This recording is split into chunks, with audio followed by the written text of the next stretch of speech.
fork clattered against my plate, the sound sharp enough to make me flinch. Sara didn't even look up. Her eyes were glued to her phone, the blue glow reflecting off her face like she was some kind of android, not the woman I'd shared a bed with for 25 years. Our wedding ring, still on her finger, though barely, caught the light as she tapped out another message. I don't know why I still noticed it. Maybe because it felt like the last stubborn relic of something we'd already lost. You know, she said, her voice casual, like she was commenting on the weather. Love is optional. She finally looked up, but not at me. Her gaze drifted to the window, where the last streaks of daylight were fading. It's not some binding contract. You can just opt out. The words hung there, heavy and toxic, like a gas leak in the room. I stared at her, waiting for the punchline, the laugh, the something that would make this make sense. But she just kept scrolling, her thumb moving in that same mechanical rhythm. My stomach turned, and suddenly the roast chicken I'd spent an hour cooking tasted like ash in my mouth. She'd been distant for weeks, maybe months. I chalked it up to stress, work, the kids being gone, the usual midlife crap. But now, sitting across from her at the same table where we'd celebrated anniversaries and birthdays and Christmases, I couldn't ignore it anymore. The excuses had started piling up. Late nights at the office, sudden yoga classes, girls' nights that never seemed to end.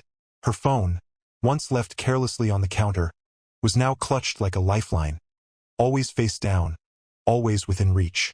I wanted to say something, to demand an explanation, but the words stuck in my throat. Instead, I focused on the ring again, the thin band of gold that felt more like a shackle than a promise now. My own ring felt heavy on my finger, like it was trying to pull me down into the floor. Sara stood abruptly, her chair scraping against the hardwood. I'm going out, she said, already halfway to the door. Don't wait up. The door clicked shut behind her, and I was alone with the silence and the half-eaten meal. I stared at her plate, the food untouched, and felt something cold and dark settle in my chest. Love, optional? Maybe for her. But for me, it felt like a trap I hadn't even realized I was in. The shower was running, steam curling out from under the bathroom door like smoke from a fire I hadn't noticed was burning. Sara's phone buzzed on the counter, face up, glowing with a text notification. It wasn't the first time I'd seen her leave it there, unlocked and unattended, as if daring me to look.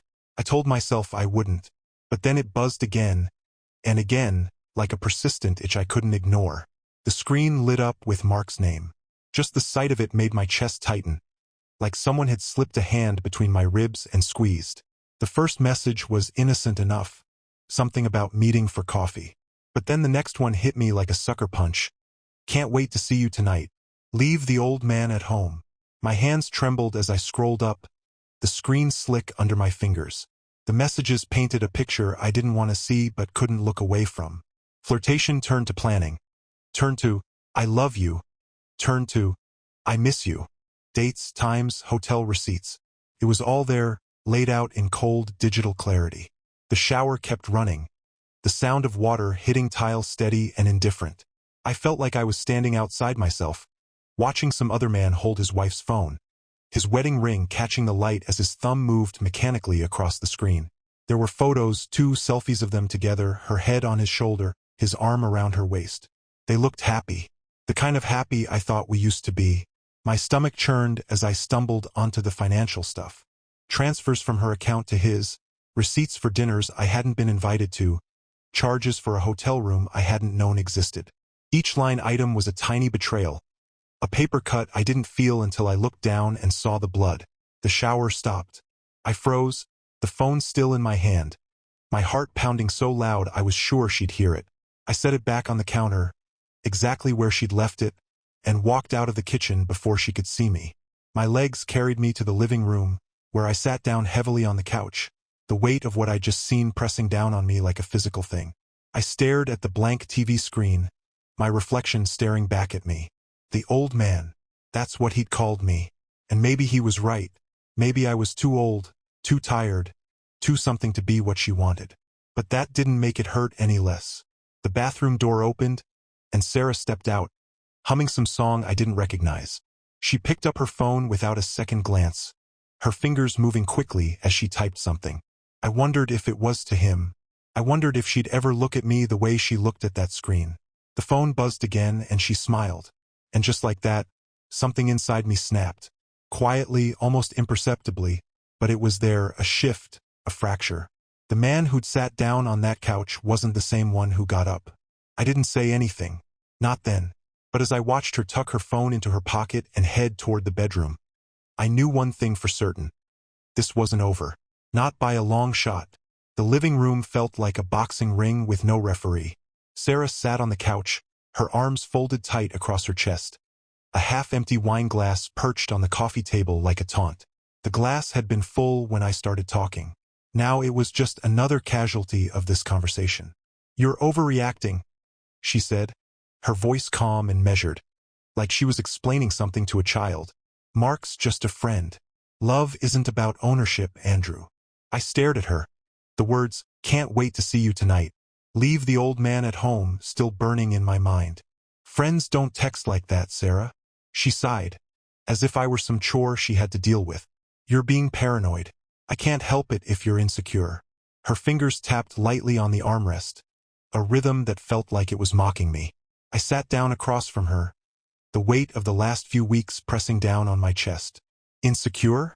You're the one sneaking around, deleting texts, coming home at all hours. What am I supposed to think?" She took another sip of wine, her eyes avoiding mine. "I don't have to justify myself to you. We're not in the 1950s. I don't need your permission to have a life outside this marriage." Her words cut deep, but it was the way she said them, like I was some relic from a bygone era, that stung the most. "This isn't about permission," I said, my voice rising. "This is about respect, about trust, about not lying to my face." "Lying?" She laughed, a sharp, bitter sound. "You're the one who's been snooping through my phone. Who's the liar here?" I clenched my fists, trying to keep my anger in check. "I wouldn't have had to if you'd been honest with me. But you weren't. You're still not." She stood up suddenly, her wine glass tipping slightly, a few drops splashing onto the table. "I don't have to listen to this," she said, her voice cold. "If you don't trust me, that's your problem, not mine." And with that, she walked out of the room, leaving me sitting there with nothing but the sound of her footsteps fading down the hallway and the faint smell of wine lingering in the air. The living room felt emptier than ever, the couch cushions still dented where she'd been sitting, the wine glass still half full, like some kind of twisted metaphor for our marriage. I didn't follow her. What was the point? She'd already made it clear where her priorities lay, and it wasn't with me. The silence stretched on, broken only by the ticking of the clock on the wall, each second a reminder of how much had already slipped away. The ceiling fan spun in lazy circles, casting faint shadows that danced across the walls like ghosts of the life Andrew thought he had. He lay flat on his back, the digital clock on the nightstand glowing 3:14 a.m. in harsh red numbers. The empty side of the bed stared back at him, the sheets still neatly tucked where Sara should have been. He couldn't remember the last time she'd slept beside him. Maybe it was before the dinners she started skipping, or the nights she'd come home smelling faintly of cologne that wasn't his. His mind wouldn't stop replaying it all. The way she'd laughed at his jokes less, the way her phone always seemed to buzz at the worst moments. He'd convinced himself it was work stress, or maybe just the natural ebb and flow of a long marriage. But now, lying there with the hum of the fan filling the silence, the truth felt like a weight pressing down on his chest. He couldn't shake the image of that text. "Leave the old man at home." It wasn't just the words. It was the casual cruelty of them, as if he were nothing more than a piece of furniture she'd grown tired of. Andrew's hand twitched toward his phone on the nightstand. He didn't want to look, but he couldn't stop himself. The screen lit up, casting a cold blue light across his face. He scrolled through the photos he'd taken of Sara's messages, the ones she hadn't bothered to delete. There were dates, times, even a few transactions, money transfers to an account he didn't recognize. His stomach churned as he pieced it together. This wasn't just an affair. She was funding something or someone. Mark wasn't just a lover. He was a leech. The clock ticked over to 3:15. Andrew's jaw tightened. He thought about the years he'd spent building a life with her, the sacrifices he'd made, the trust he'd given so freely. It wasn't just the betrayal that cut deep. It was the realization that she'd been planning this, step by step, while he'd been oblivious. He'd been paying the bills, fixing the leaky faucet, mowing the lawn, all while she'd been slipping away. He closed his eyes, but sleep didn't come. Instead, he saw her face, the way she'd looked at him when he'd confronted her earlier. Not guilt, not even regret, just a cold detachment, like he was a stranger she'd outgrown. The fan kept spinning, the shadows kept dancing, and Andrew stayed wide awake, his mind racing with questions he wasn't sure he wanted answered. The glow of the laptop screen burned into my retinas. The only light in the house at 2 a.m. Sarah's phone sat next to me, unlocked and still warm from her hand.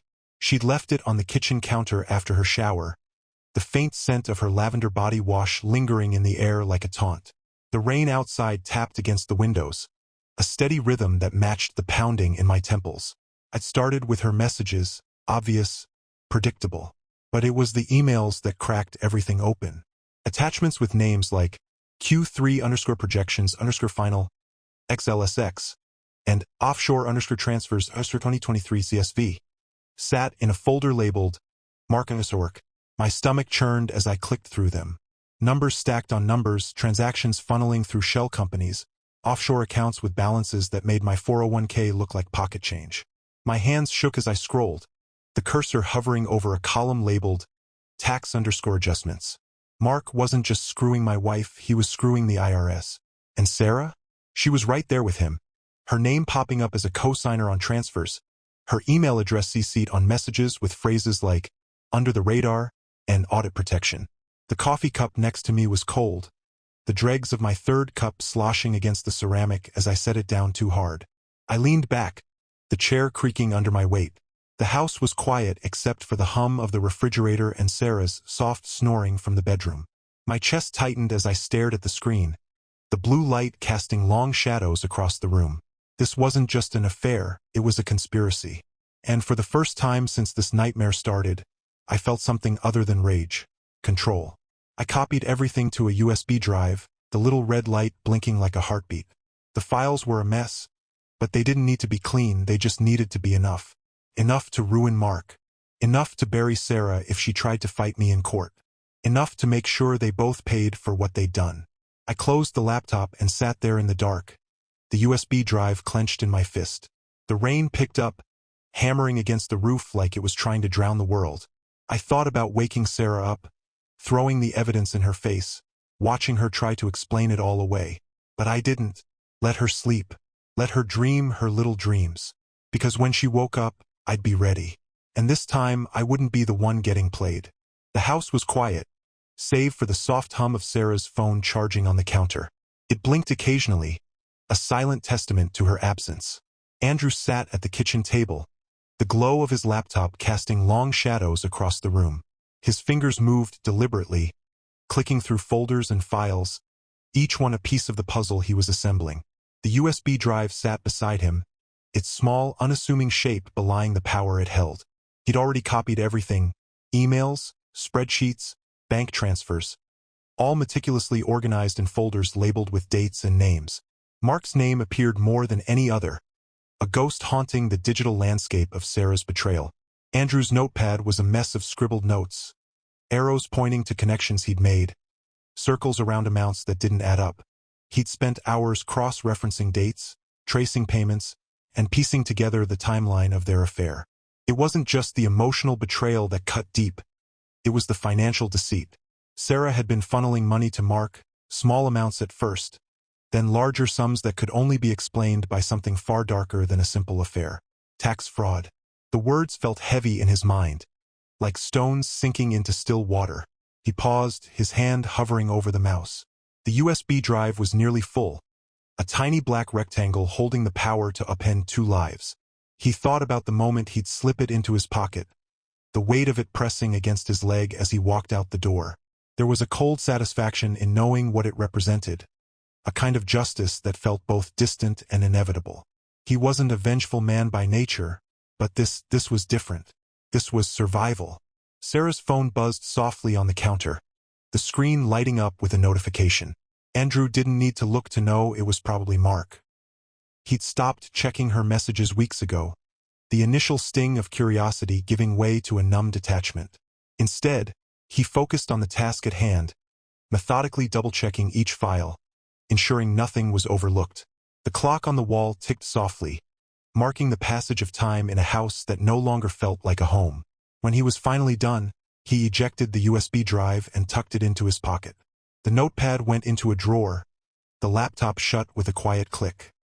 He stood, stretching the stiffness from his shoulders, and glanced at Sara's phone one last time. It sat there, innocuous and silent, a relic of the life they'd built together, or rather, the life she'd dismantled. The weight of the USB drive in his pocket was a reminder that, for once, he held the cards, and he intended to play them carefully. The elevator ride up to Mark's office felt like ascending into a different world, one where the air was thinner, colder. Andrew adjusted the collar of his shirt, the fabric suddenly too tight.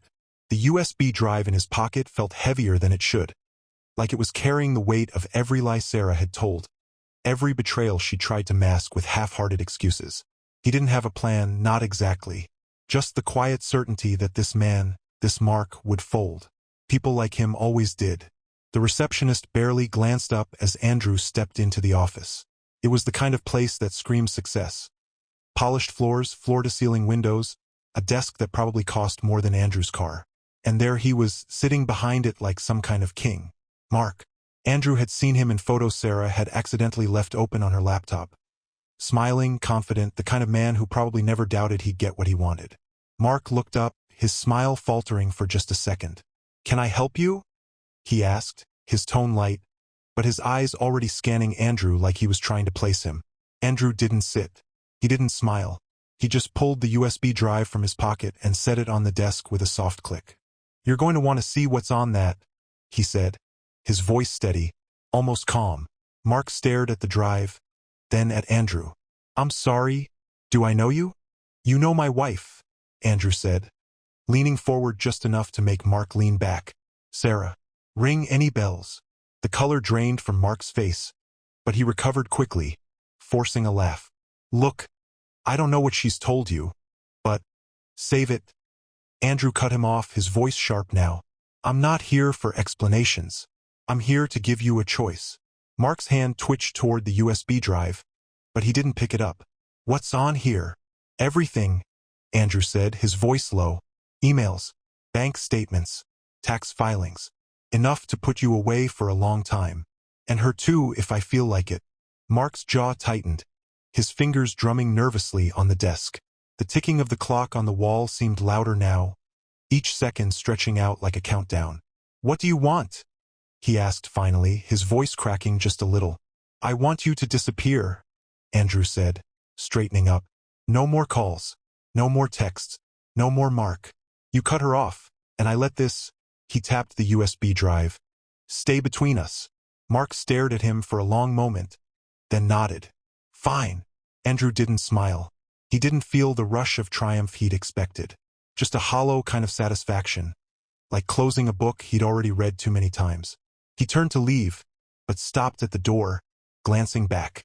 "One more thing," he said, his voice cold. "If I ever see you again, I won't be this polite." Mark didn't say anything. He just sat there, staring at the USB drive like it might explode. Andrew walked out, the ticking clock fading behind him. He didn't look back. The house felt like a mausoleum, the air thick with the weight of everything unsaid. Sara's voice broke the silence first, trembling and small, like a child caught in a lie. "Andrew, please," she said, her hands clutching at the edge of the kitchen counter. "We can fix this. We can work through it." Her face was streaked with tears, mascara smudged in uneven streaks, but I couldn't bring myself to care. Not anymore. I stood by the window, staring at the streetlight flickering outside. The suitcase by the door caught the corner of my eye, half-packed with clothes spilling out of it. She'd been ready to leave, hadn't she? Ready to walk out on 25 years for a guy who dropped her the second he realized I had his tax fraud evidence in my hands. The irony wasn't lost on me. She'd gambled everything on Mark, and now she was coming back to me, begging for a lifeline. "Work through it," I finally said, turning to face her. My voice was calm, almost detached, but the anger simmered just beneath the surface. "You mean like you worked through your vows? Like you worked through our life together?" She flinched, her hands dropping to her sides. I made a mistake, she whispered. I was lonely. You were always so busy. And Mark, he made me feel wanted. Wanted. I let out a bitter laugh, the sound sharp and jagged. He wanted your money, Sara. That's all you were to him. A bank account with legs. Her face crumpled, and she reached for me, but I stepped back. The distance between us felt like a chasm now, one I had no intention of crossing. On the table, a stack of unpaid bills sat untouched, a reminder of how far she'd fallen.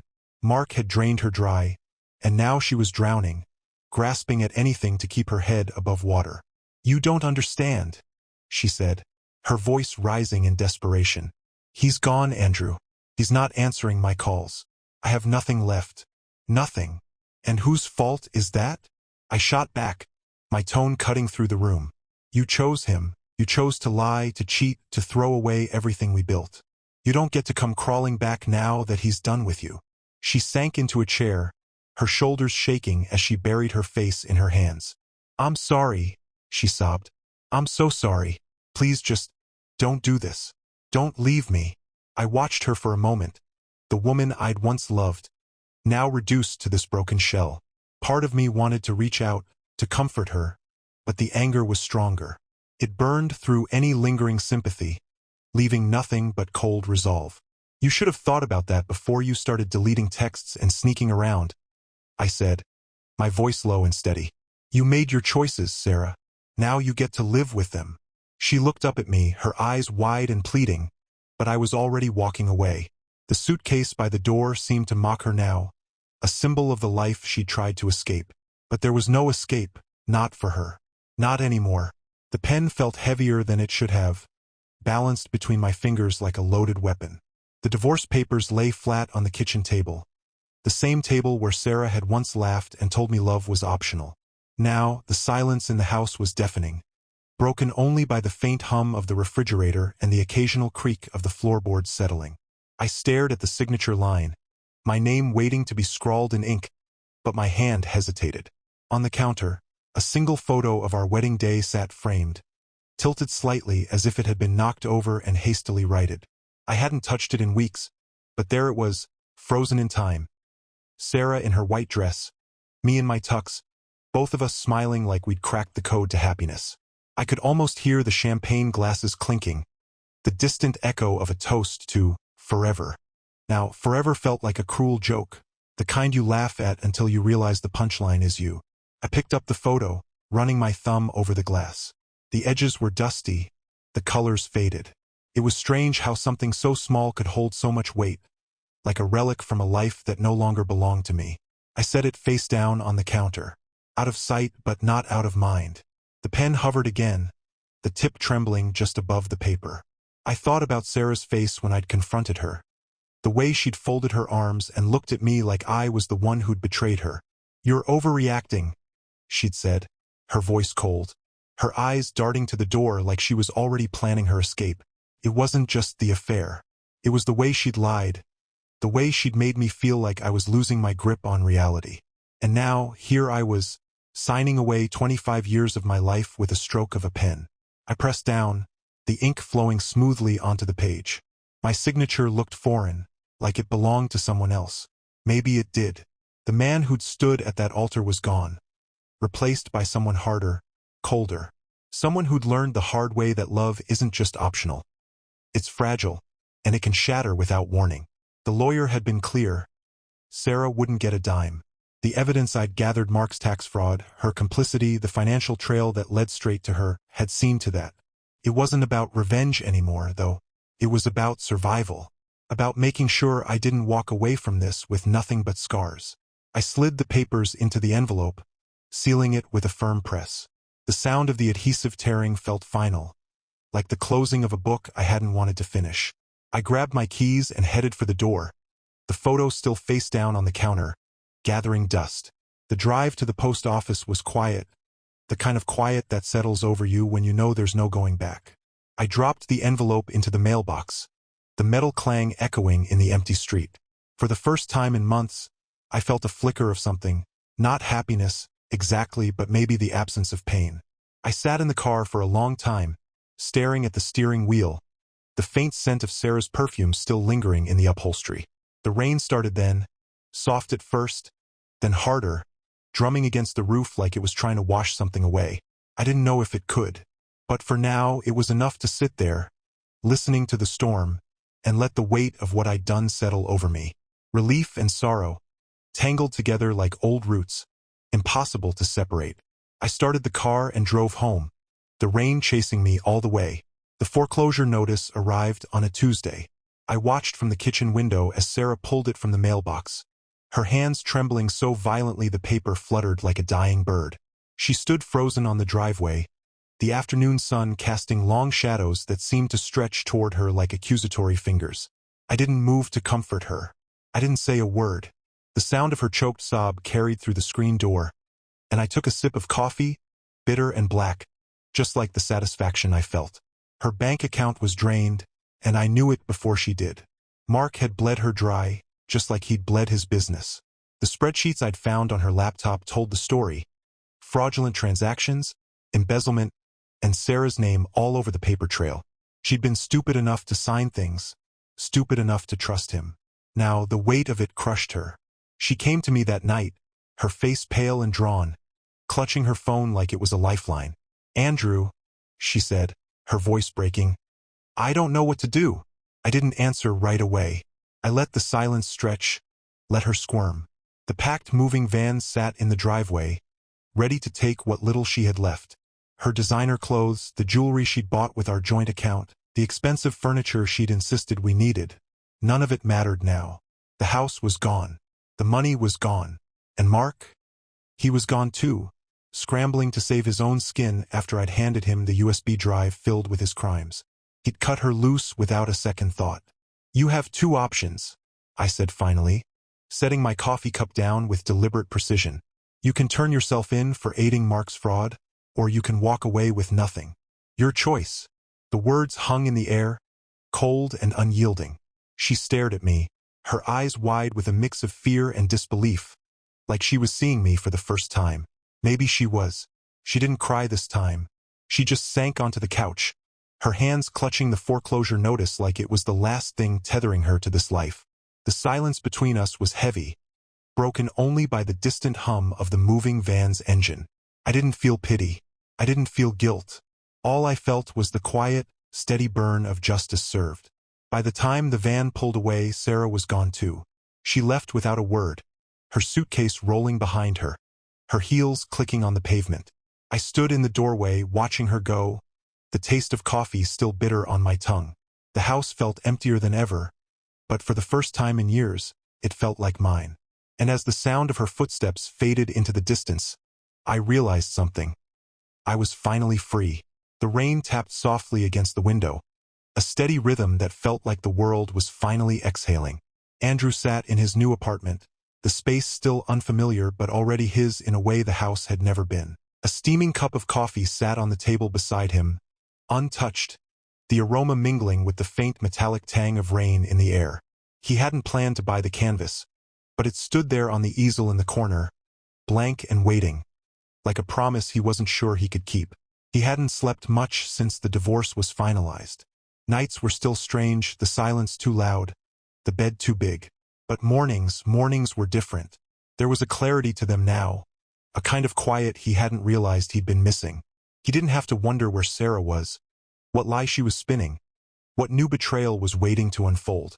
He didn't have to wonder about anything, really, and that, he thought, was its own kind of freedom. The phone buzzed on the table, breaking the stillness. He glanced at it, another message from Sara. He didn't open it. He didn't need to. The tone of her texts had shifted over the weeks, from defensive to pleading to something that almost sounded like desperation. She'd called him cruel once, said he'd left her with nothing. He'd wanted to laugh at that. Nothing? She'd had everything. His trust, his loyalty, his love.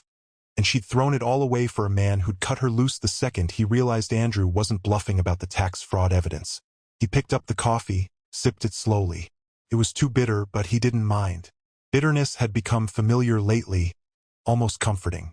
He set the cup back down and stared at the canvas. He hadn't painted in years, not since before the kids had left for college. Back then, it had been a hobby, something to fill the hours when work wasn't consuming him.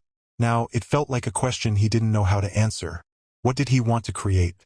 What was left of him after everything had been stripped away? The rain picked up, drumming harder against the glass. He stood and walked to the window, watching the water streak down in chaotic patterns.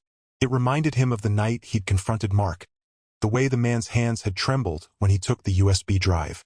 Andrew hadn't felt triumphant, not really, just weary. Weary of the games, the lies, the endless cycle of trying to hold onto something that had already slipped through his fingers. He turned back to the room, his gaze landing on the canvas again. Maybe he'd paint the rain, or maybe he'd paint nothing at all. Didn't matter, not really. What mattered was that it was his choice now. His life. His quiet. The phone buzzed once more, but he ignored it. Instead, he picked up a brush, dipped it into a smear of blue, and touched it to the canvas. The first stroke was hesitant, unsure, but the second one came easier, and the third. And by the fourth, he wasn't thinking about Sara or Mark or the mess they'd left behind. He was thinking about the rain, the coffee, the blank space in front of him that was slowly filling with color. For the first time in a long time, it felt like enough.